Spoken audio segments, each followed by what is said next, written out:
Good evening. I wanted to do a follow-up video of Norembega and where I think it actually is. It's a mythical Viking city from hundreds and hundreds of years ago, purportedly in Nova Scotia, and it's a grand city of gold, and I don't think that part's real, but I think what they're doing is they're alluding to a much more humble but very important and very secret location.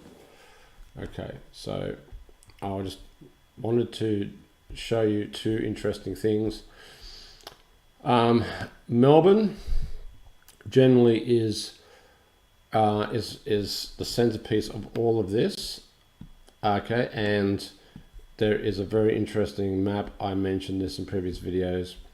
This is a lesser known map from apparently 1830s, and the original name of this place is Nurem of Port Phillip, which is the main port leading into Melbourne, and that is your Yarra River, and that's the opening to the Yarra River. You've got Williamstown. I don't know what that is, but that's there. That's an important point. I'll come back to that. And that's Melbourne. So that's the opening for the Yarra River. And in all this mythology and all this secret society stuff, you got to think of water and that kind of thing. Now, the original name for Port Phillip was apparently Nerm, N-E-R-M, which I think is not how you pronounce it. Usually with these schwa sounds, like the inverted E in phonetics, you would possibly, and you'd get this in Hebraic and Phoenician, where you only have consonants, and so you have to, I'm assuming that quite often when there's no consonant, you should just use a schwa, which is just an sound. So I would pronounce that Nurum. So Nurum, and there you get Nurum already, but this is Nurum, or maybe it's not, maybe this is Nurum, the mouth of the river. Let's just think about this for a second. So we have, from Norembega, I think we have one part, but where's the Bega? Okay, so just go back to the map. I'm doing this live, I'm not going to edit it. Bega. Okay. All right, so Bega is all the way over here compared to Melbourne. It's quite a way. Bega is a lovely town near the ocean. It's famous for cheese, cows, and it's quite a nice spot. But it's all that way. Now, what's particularly interesting here is that you have the famous Ben Boyd Tower. Right, and the Ben Boyd Tower is apparently from the 1800s and something, but people think it's actually Portuguese, whatever that means. So there's, you can see the image right there. There it is on the left. Okay, so that's probably of maybe the 15th or 16th century, say 15th or 16th, I don't know. But it's of that era. You'll get towers similar to that. And I think you've got the Tower of Hercules. It's similar. It's that kind of construction, late Renaissance. And it's right here. So that's the Ben Boyd Tower, which is probably, you could call it Portuguese, but Portuguese is a sort of a made-up term from 1492 per se. You could just call it Galatian or Galician or Spanish or whatever you want. Okay, so we need to go back to Bega. So we got Nurum, and we got Bega, which I'm assuming means, it doesn't have a good etymology, nor does Nurum, but what I think Norembega means, the actual word originally, most likely means Norem, like Nuremberg. So Norem would be north or of the north, and Norem, so people of the north, I guess. Bega would be like Berg, like so town or a hill city. So this should be up north, and it should be a Viking hill fort or something, like Edinburgh, which is Odin's Berg, but it's not. It's Nuremberg, so it's the Berg of Nurem, or the Berg of the Norse, or the Berg of the Northern people, or something. That's what I think it means. But what they've done is they've broken it up into two distant locations, and why I think this is done deliberately is because of the famous mahogany ship. There's a site here that talks about this famous mahogany ship, which was a Portuguese shipwreck from the 1500s or very late 1400s that was found and this is a site Flagstaff Hill. They've put the location of this mahogany ship, which historians say never was there, but it definitely was there because it's referenced many times, in a place called Warrnambool. Not sure the etymology of that. So researchers have placed this exactly here, west of Warrnambool. Get some perspective of where that is. So Warrnambool's here, Melbourne is here, and Bega's over here. All right, now, just to get some idea of what's going on in this area, going back to the early 1800s, Melbourne was apparently founded in 1835, though I doubt that a lot. I would say that it was being settled by all sorts of people just prior to that. Gold was discovered in Ballarat, which is here, and Bendigo here, particularly Bendigo. Though Ballarat is the scene of the famous Eureka Stockade, the last stand of the free-loving people, I guess. Okay, so this is what you do, right? This is why I think it all connects in a bizarre level. You have over here the Ben Boyd Tower, and then you have Bega, which fits up with the word Nurm or Nurem, so Norembega, place of a great city of gold. And people that are into the revisionist history community will realize that some cities are probably older than we're told. Now, what I'm going to do is I'm going to pick landmarks. This is particularly interesting when I go down to absolute detail. So we're going to Bega itself, where the word comes from. We're going to find one of the most important locations, and I've tried to play around with a few, and there is a war memorial with an obelisk, and I think that that's particularly important. So what I might do, I'll do it on this map. Sorry. Okay, so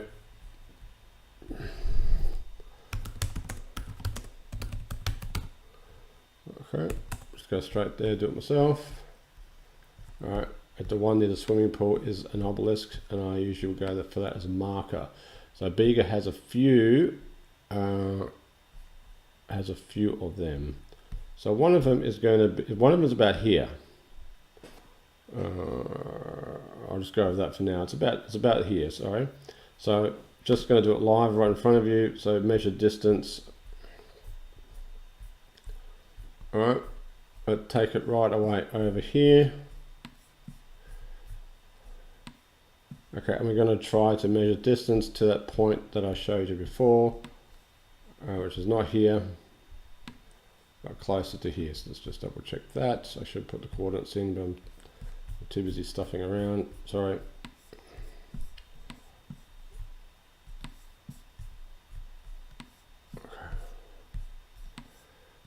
Okay, so just below that. Okay, great. All right, so just below here. So it's about here somewhere. There's probably a marker down here that like a rock or something. Anyone that lives there, maybe, somewhere about here. Okay, so that's 685.5 kilometers. So let's type that in. And so we know 685.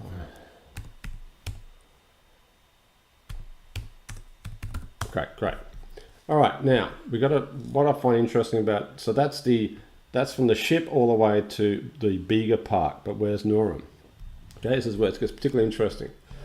So I was going to go to the mouth of that particular river of Yarra, which is where the most significant part. You're not going to have any spiritual significance about a big body of water as much as you'll have about something more special. This is particularly interesting when you get into mythology and the lady of the lake and the man and the woman and the two parts of the city and all these sort of mysterious things. Once you get around to this part, now just to let you know, when I drew that line, I should have showed that line zooming out. Right, when you do a direct line, this is through slightly inaccurate Google Maps. This line here passes directly, line of sight, right across the entrance to Yarra. Right, keep that in mind. Absolutely spot on across the entrance to the Yarra River from Port Phillip. Okay, so Yarra would have its own mystical meaning, and so that was originally called Nurm. So you're getting the picture now. Now let's just get the dimensions going. All right, now if you go down, zoom in, there's a special lake. This is sort of should it give you a sort of a clue? You've got a lake that's apparently a rose lake or something. So let me just get rid of that and that. All right, so that's apparently like a rosewater lake or pink lake. It's like has some special feminine significance. And I couldn't get a good enough dimension from that. I wasn't happy with that because it wasn't absolutely spot on. But there is a site near here that's pretty much right on the line of sight. And it's going to be the Newport War Memorial in this case. Okay, so let's go straight to that right on the button. And we've got 456.74 kilometers. 456.74.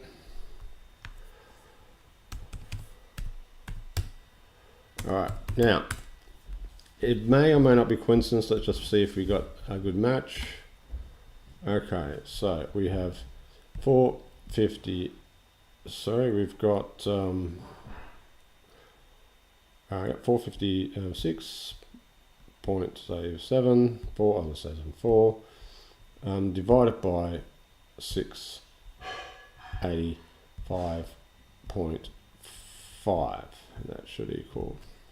Okay, so that's pretty much bang on, exactly 2/3 the distance, a ratio of 2 to 1. So that's that's extremely spot on. That's like at the mouth of the Yarra River, where going to what's called the Norembega. That's an actual war memorial. We've just done the dimensions in real time, and I think so we've got a 2 to 1 ratio. So then what that means is that the distance Bega to Yarra is twice Yarra to ship, to the mahogany ship. Okay, great. So that's quite peculiar. I think that's interesting. Now I've been playing around with all the dimensions. So we know there's a 2 to 1 ratio, and what we're going to do now is just leave that point for a moment. I'm going to rebuild this point back to where it was.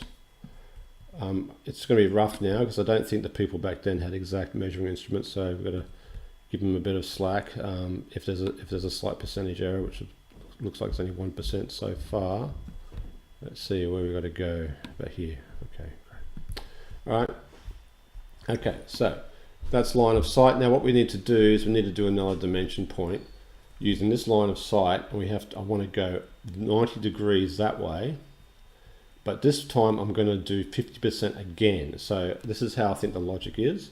So you've got a long distance there, half the distance there, but I'm going out directly here at even half the distance again. So I want to go out at exactly.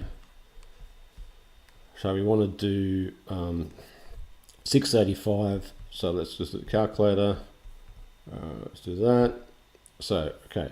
So we want to do 685.5 minus 456.74 equals 228. You want to divide that by 2 because I think there's a pattern here of going half to half to half, as if you've got it's like it's a magic map where you find 2 points, then you've got to go out half what you found and half again, and whatever, some crazy thing like that. So is just go that divided by 2 equals, so we have to do 114.38 kilometers. So of course back then they would have used either megalithic miles or imperial miles. Anyway, moving along. Okay, so 114.38, and I'm going to have trouble finding this, making it 90 degrees, so pardon me if I don't get it quite right. I'm just going to do line of sight. So we're going to do here. Now the kilometers are going to be really wonky as we try to play around with this. Okay, we'll just do that. So we got to that, and so it's 912.85. All right, so I've made a false point.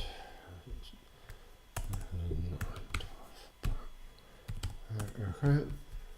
Now we need to go from that point out. We need to do roughly at right angles as best as we can. I don't have the degrees and don't have the calculations, but 912.85 plus 114 is It's 1026.85, so 1026.85. So 26, something. It's about that, right? Now let's just see if we've got a good line of sight. If it's at 90 degrees, it's about right. You can play around with this yourself. Where do we get to? We get to this reservoir, which doesn't have much going for it. But you got to think about how people would have found gold back in the day. They would have found it in rivers, and they would have worked their way backwards to the seam. Right? So they found it somewhere, and then they worked backwards from where the water flowed. I think that's how you did it. But you know, if you think there's other ways to do it, great. Just type in gold mine, and you've got all the principal gold mines are in this area. This is your gold mine triangle of the initial founding of the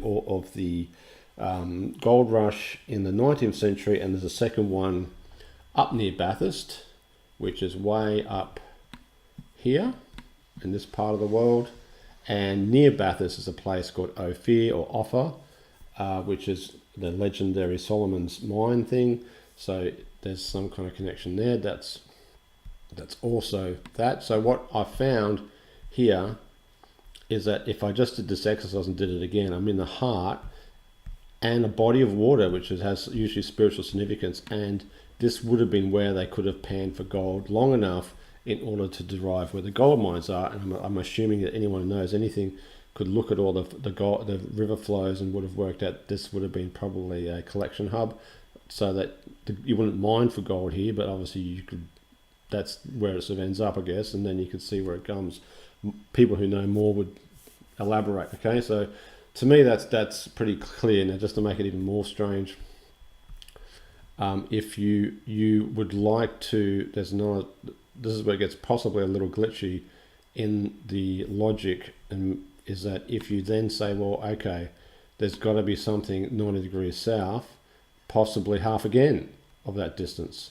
But what happens when you do that, you end up in somewhere where there is no water or magic, anything that in like a warmer mora. But what you may do is you'll get something called, and this is particularly interesting, just a little bit off whack, and possibly I'm doing this so high level that I'll never figure it out, but roughly about, not quite in ratio to any of the other dimensions, but pretty much bang on, you'll get either marker 1, there's a 1 marker, and there's a 2 marker of the original inhabitants, which is practically line of sight and practically 90 degrees to this line, and will feed you straight up if you go the other way, the same ratio. So basically what I'm saying is that this is a 2-to-1 ratio, but if you then half this ratio and go that way, directly 90 degrees, you end up in the center. So what I'm thinking is that Norembega is a quiet reference where they tipped you off into how to find out the location of the gold prior to the Galatian collapse of the former cultures, like literally the Galician people, for example, certainly the Radhanites, who were Jewish traders, the Chola Empire of India. These fell to other powers, and they probably would have found ways to keep some of their secrets, but not all of them. And I think this is a little bit of a way for them to keep secrets. Now, this is what's very important about old maps. You need to remember this, but old maps up to about 1798, what was very peculiar, every old map had from this point here, pretty much exactly here, down to here, was always uncharted, and this was uncharted. From here, sorry, I should get this out of the way. Okay, it was always uncharted from about here down to here, and uncharted from here under here, just be a straight curve on the map, but then it'd be charted normally. And I think that's deliberate because this is a no-go zone or no-fly zone. I also think from a governance point of view, before the British took over, there was a line down through here that went directly here, and roughly this area was Portuguese and this was Spanish under some old treaty of 1490 something. But what happened then is that the Dutch inherited this component, and the Spanish would have retained this. The Spanish had their headquarters in Manila in the Philippines, and all of their records are destroyed. They would have had trading networks from the 1500s onwards, all through here, where we wouldn't have known about it, most likely through some of the early settlements here, most likely all the way down here. In fact, some of my ideas that there's Galician language remnants in some of the indigenous languages, as well as other Galician. When I mean Galician, I mean like Portuguese. I don't think it's Portuguese. I think it's more Hispanic, broader Hispanic. So I think that the Spanish had patents. So if you wanted to do mining here and before the British, you would have needed to get approval from the Spanish from Manila. That's my guess, and that's probably why that Governor Philip had to, or not Governor Philip, it's another governor after that had to introduce a Spanish coin, because they couldn't print money, so they had to take a Spanish coin and they had to pop out the center of it, make a hole, the holy dollar, and they used Spanish coins, most likely because Spanish coins was a currency of this area. It was probably sparsely populated, but the Spanish probably had some idea what was going on, and there are records of Dutch taking Aboriginals to Manila for trade. So I think Norembega, I can pretty much prove that this is Norembega more than anything else. Got any other comments? That'd be great, and thanks very much.